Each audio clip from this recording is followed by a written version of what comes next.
Welcome back to the People's Basics, the home of the universal basics. It's time for us to have another episode where we talk to members of the community like you about the issues that you all care most about. Today, we're going to be speaking with Sara Wolk. She is from the Equal Vote Coalition, and we're going to be talking today about alternative voting methods like star voting and comparing that to some of the other voting methods that we have out there and how we can successfully advocate this goal across America. But before we get into today's topic, we want to remind you all to make sure that you have joined our community. Make sure that you click in the description section down below, the Linktree link to find all of our links so that you could sign up to come on to an episode like Sara did, so that you could send us questions for the basic brief, so that you could join us in organizing on Discord, and so much more. Also, if you're watching on YouTube, make sure that you have subscribed and you hit the bell for any future notifications.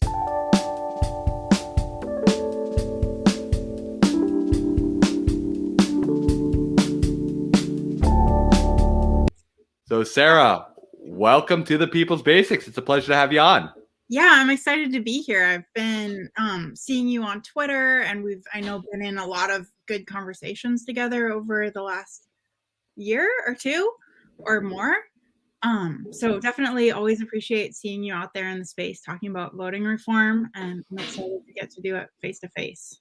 Yeah, same here. And so, Sara, for those that do not know you as well, could you introduce yourself to some of the universal people out there? Where are you from? What do you do? And how do you politically identify? Yeah, so I am Sara Wolk. I'm from Portland, Oregon originally, and I'm the executive director of the Equal Vote Coalition. So we're a national nonprofit, a nonpartisan nonprofit focused on fighting for true equality in the vote itself. And what that means to us is that the voting method shouldn't play favorites. No matter how many candidates I have on my side, no matter who I am, if I'm in a party, if I'm not in a party, where I am, all of that should be irrelevant. It should just be my vote is just as powerful as yours.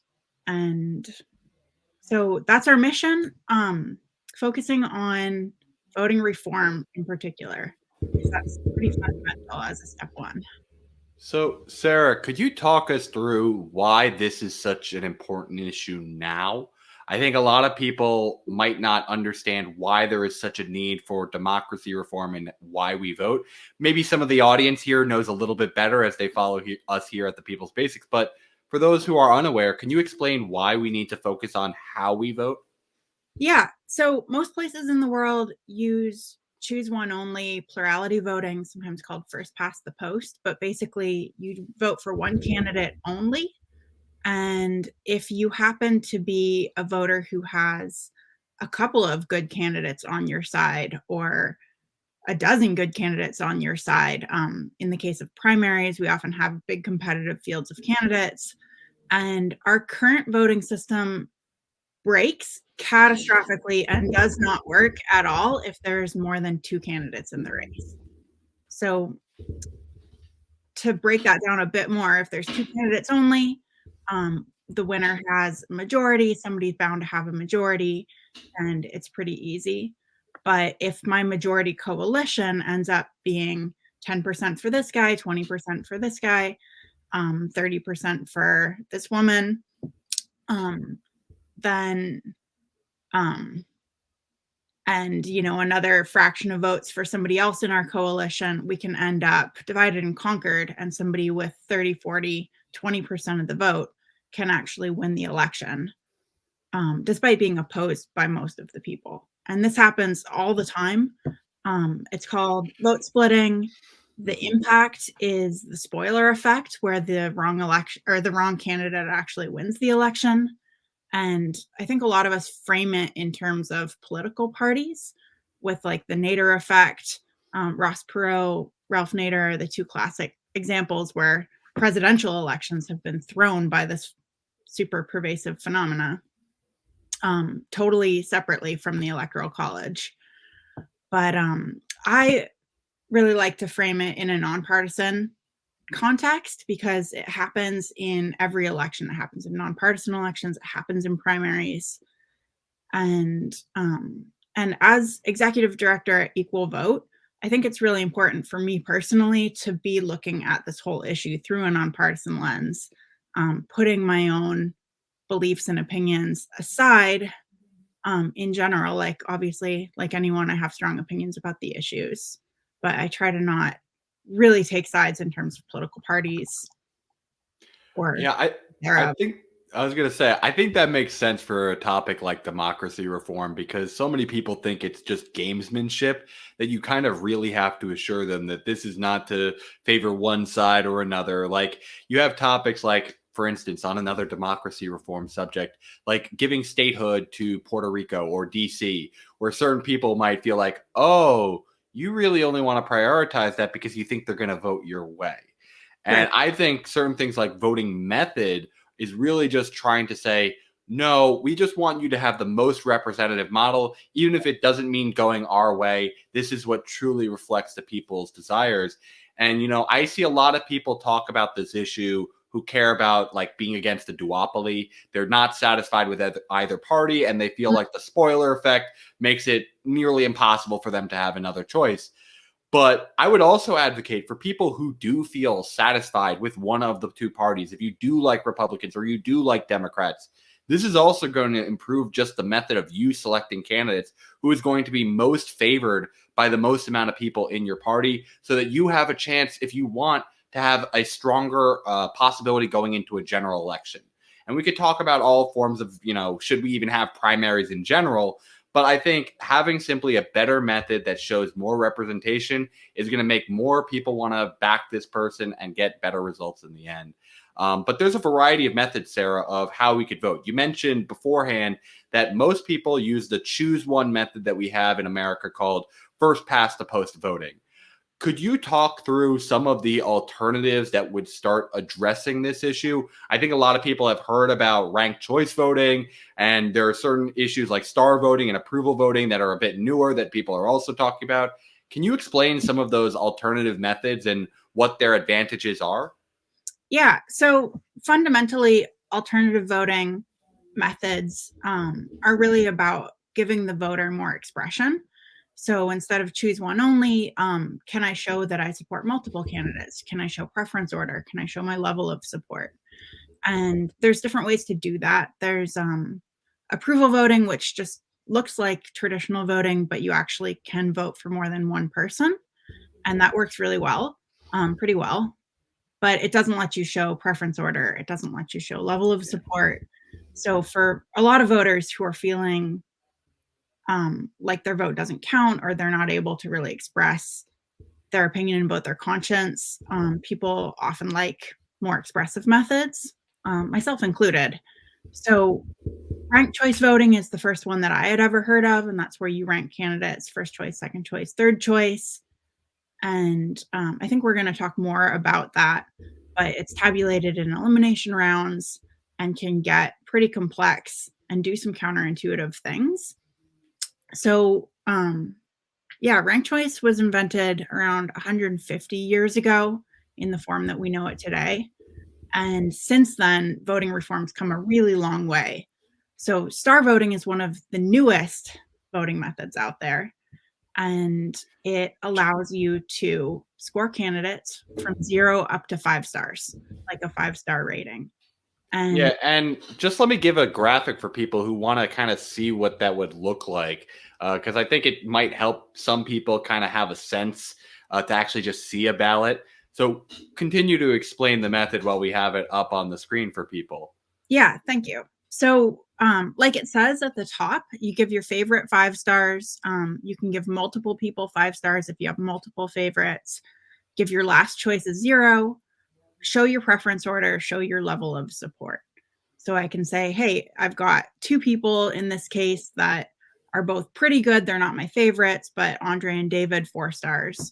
You know, Blake is awful, and Ella really isn't that great either. Um, so I'll give her 1 star because really she's a lot better than Blake, but I wouldn't really support her unless it came down to it. So that's how you do it. Star voting's just 5 best, 0 worst. And then the way it's counted, the 2 highest scoring candidates are finalists, and your vote automatically goes to the finalist you prefer. So whichever finalist you scored higher gets your full one vote. And So, the magic so there, I'll go ahead. sorry, Sorry, I cut you off. yeah, Continue. What were you going to say? the magic there is that your ballot already shows your level of support and your preference order. So for that automatic runoff, you don't have to go back and vote a second time. It's all one election. Mm. And so, is that one of the reasons why you support star over ranked choice voting? Is that tabulation? Because I think there's now all these voting methods we've talked about that would be improvements over first past the post, choose one voting. But a lot of people don't know which camp to maybe align themselves with. They've heard, ranked choice voting. It has a lot more momentum. It's been around for a lot longer, as you mentioned. I think 150 years it's been in, some form or another. And then you got star voting, which we were just talking about, which has only been around, correct me if I'm wrong, like 7 or 8 years. It's a rather new phenomenon. What reasons would someone have to support something like star voting over ranked choice or vice versa? Is there some reason why someone would want to gravitate to one method over the other? Yeah. So from the voter interface, I think that's a really good place to start. It just does the job really well in terms of being able to take your human opinion. Humans have a pretty nuanced opinion. People have things that they want to say and express, especially politically.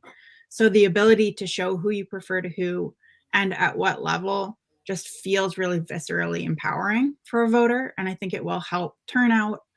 It's also really empirically easiest because if you do have a nuanced opinion where you've got a couple really good candidates, a couple that are mediocre, and one that's or two that are really awful, it can be complicated to say, I'm going to choose one only if there's more than one that I actually really like. It can be confusing to know which candidates do I approve if one's like pretty good and one's not that kind of mediocre. It's like, where exactly do you draw that line in terms of an approval? So just having that adaptability of being able to take your opinion and put it down on paper without converting it into some like artificial ranking or following some sort of rule, I think is really easy. And then the second piece of that, obviously, we want the voting method to be user friendly, but we also want it to get the job done. And so that's where, for me, I go back to my why statement. And, when I first heard about voting reform, I got really excited. I wanted to volunteer. I wanted my clipboard. I wanted to be like out on the street talking to people and saying, we need better voting because the voting method should empower you to vote your conscience. It should not waste your vote. And it should accurately elect the candidate who represents the will of the people. So good, equitable, fair, representative outcomes. And I think that kind of goes without saying, you would think, but a lot of voting methods are just wildly inaccurate. Worst, like I said, is our current system, the traditional choose one voting. But ranked choice and some of the older methods also can really not be as representative as we would like, especially in the trickier elections, races that are more competitive or with bigger fields of candidates. So if we want to, for example, break two-party domination or really open up the political landscape to be as diverse as the voters and open up, politics to be as representative as our electorate, then we really need a voting method that can do the job. I have to add on one thing that I personally like about star voting, in comparison to ranked choice voting, is kind of just a mentality. Even in ranked choice voting, you still have some of the aspects similar to plurality voting where you feel you have to align yourself to a camp. You have one choice that you could say is your top choice. And therefore, you're going to be feeling like you're aligned to this one tribe and wanting to put all the other tribes down. With star voting, you don't have to feel like you're aligned to one tribe. You are becoming a holistic evaluator of all these candidates. And so, frankly, when sometimes people align themselves into this mentality of I'm in this one tribe, they stop even considering the other candidates and they stop really feeling the need to compete for other people's voters because it's like, oh, you're defined in this one lane, or oh, you already have this person ahead of me and they're one of my potential finalists. I don't care about trying to win you over anymore. And I think star voting really helps break us out of this tribal mindset because rather than saying, I picked this one team and this is my top choice, you're now evaluating all the candidates across the board. And so they have to continuously compete for your vote and try and move it up the scale. So that's my biggest thing. You could talk about certain things like center squeeze effects, but it's this mentality of breaking free of tribalism and being more holistic voters who have to constantly be appealed to by politicians that really is so exciting to me. But Sara, I want to focus on one last point before we wrap up, and that's how do we start getting some of these ideas off the ground from idea to reality? What is the Equal Vote Coalition doing to try and promote these causes, and how can those watching us right now get involved in promoting efforts like this? Yeah, so the Equal Vote Coalition recommends adopting, basically just raising the bar in terms of our minimum standard. So whether you like a ranked ballot, an approval ballot, a 5-star ballot, there's a way to count that ensures that your vote is equal to any other voter's vote. And that requires a few different things, but one big piece of it is actually counting all the ballot data. So the ranked choice voting method that a lot of people are talking about now doesn't actually count all the rankings, and that alone can skew the outcomes, and can lead to vote splitting and spoilers in competitive races. So really, as a minimum bar, allow people to vote for more than one candidate, count all that data, and you're going to get a much better result. We definitely recommend star voting specifically because it really maximizes that equality criterion, as well as accuracy, honesty, the ability to vote your conscience, while really balancing like an expressive but simple user face and good election security as well. So one of the reasons we don't support traditional ranked choice voting, the instant runoff version that everyone's using, is kind of as a byproduct of the fact that not all rankings are counted. We don't know which data is going to be relevant until we do all the elimination rounds. And that actually has some massive issues in terms of precinct summability, like you saw in New York, where they can't actually report early returns. They can't, and if it was adopted on a larger scale, you need to like centrally tabulate all the ballots. So that means that's a big problem in terms of election transparency, election integrity, and voter trust in our elections. Yeah. So in terms of how to actually get better reforms adopted, there's a lot of different ways to do it. Depending on where you live, the ballot initiative process has historically been, the tool, the first tool to grab out of the toolbox. You can collect the signatures, put it on the ballot. Equal Vote can help you through that process. We have an amazing chapter network and volunteer base that has experience and can team up to help you get this done wherever you are. But then there's also legislative approaches. So any city council, county commission, state legislature can draft legislation to adopt star voting, or even to support the adoption, local adoption efforts. That's another thing. So there's a lot that can be done at the legislative level, even if you're not able to get out in the street and collect those signatures, as we've seen over the last year. That got pretty difficult with the pandemic. Yeah, But it did. we've been busy regardless. So there's a lot going on. You can find more about it at our website, starvoting.us. And then definitely lots of tools and resources and things to read about at equal.vote, the Equal Vote website. Yeah, Sarah, I have to say, I do encourage people to really explore some of those more local and state options for advocacy. The person we had on the program the previous week, another person from Oregon, was using the ballot initiative to try and advance basic income. This is another case where alternative voting methods also can be done via initiative or at the local level. We have that control. And Mhm. I'll be a little cynical for some of the people out there. We've seen how difficult it is to get democracy reform at the federal level this year with the Freedom to Vote Act, HR 1, et cetera. And we can't just, keep pressing up against the wall and getting no progress. Let's try and go around it and work a little bit more at that state and local level. But Sarah, do you have any final thoughts that you wanted to share with the universal people or questions for myself before we wrap up today's program? Yeah, I think definitely as we're looking at fighting for better voting methods, fighting for voting reform, it's easy to get bogged down and say, this is such a Herculean task. Like, could we ever even change the voting method? Um, can we be effective? And you pointed to some examples where it's been really difficult.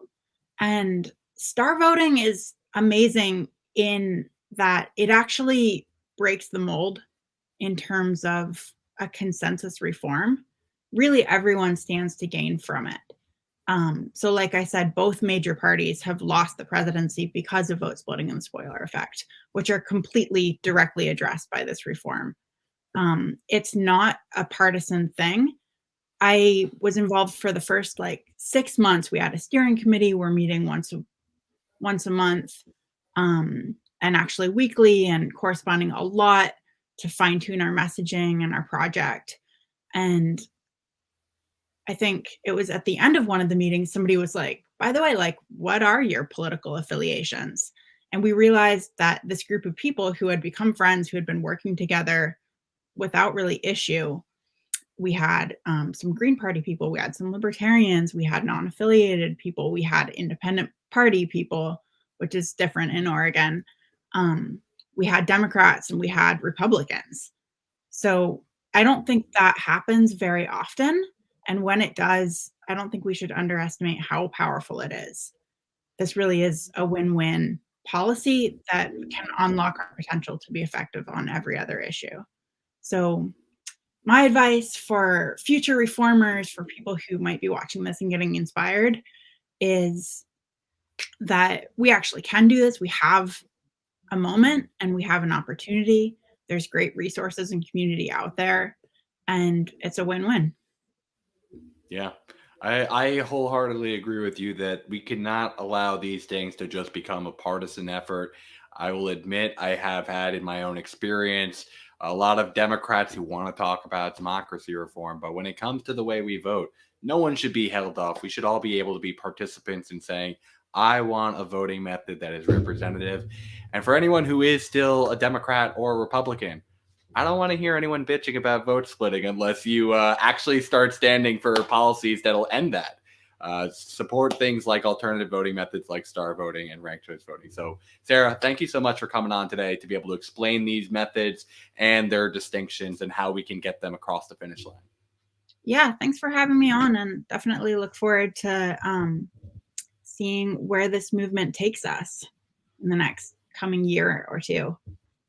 Yeah, we're looking forward to that, and we hope everyone can get plugged in as well. So, Sarah, thank you so much for taking the time today. Cheers.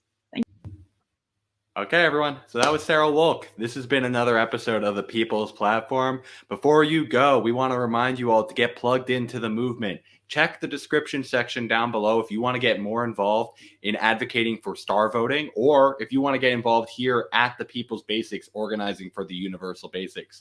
We're currently gearing up to support various candidates like Alan Ellison, Charles Booker, and Erica Smith. So we really could use that volunteer support so that we get these finish line objectives done.